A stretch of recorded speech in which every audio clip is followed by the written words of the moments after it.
Sports and Arts Minister Gayton McKenzie today announces the bid steering committee as South Africa ramps up efforts to rejoin the Formula One calendar. So it's a significant step, and there have been months of lobbying for public support since McKenzie took office earlier this year. Newzroom Afrika's Benjamin Leshoro is at the Kyalami Grand Prix Circuit, where the committee will be announced at 12 o'clock. Benjamin, I think 1934 was our first outing with Formula One in South Africa. It wasn't even in Gauteng. It was in the Eastern Cape at the Prince George Circuit in East London. And I think our very last was 1993. So we are hungry for this thing, aren't we? Indeed, Iman, good morning. We are hungry for this thing. 3 decades without Formula One action. And we're at the Kyalami Grand Prix Circuit, as you rightly said. This track here is no stranger to that particular competition, the F1 or the F1 calendar.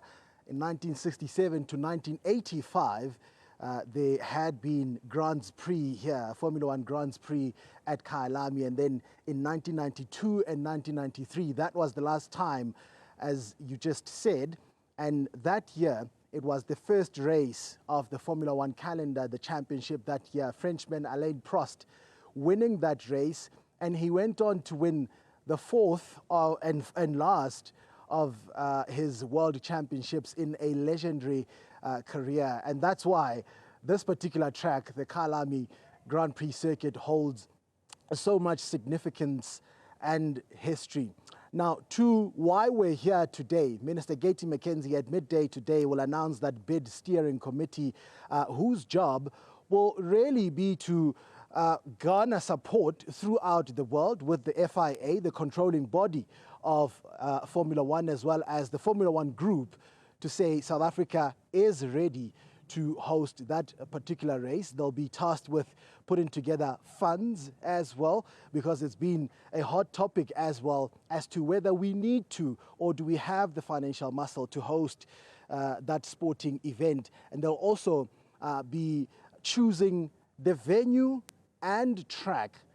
Being here, I understand, at the Kyalami Grand Prix Circuit does not necessarily mean that it has been the track of choice from the bid steering committee.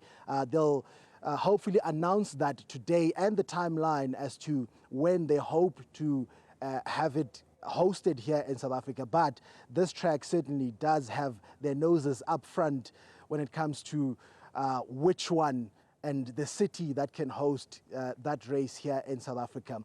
And one of the pressures that they'll be facing, that bid steering committee, man, is that Rwanda has already also announced plans to host an F1 race to bring it back to Africa in Kigali.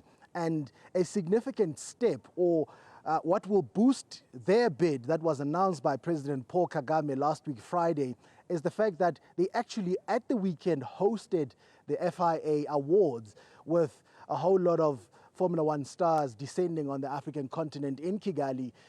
And that would obviously give Rwanda some boost in trying to get Formula One back to Africa. Now, we spoke about the question of money and whether South Africa is able to do that. When Minister Gayton McKenzie completed 100 days in office, I got an opportunity to sit down with him and ask him that question about viability and the finances of it all, and whether South Africa does even have the money to take on such a huge task. And this was the minister's response to that question. What doesn't cost government money? Me sitting here is costing government money. Why do we look at what you're going to get from it?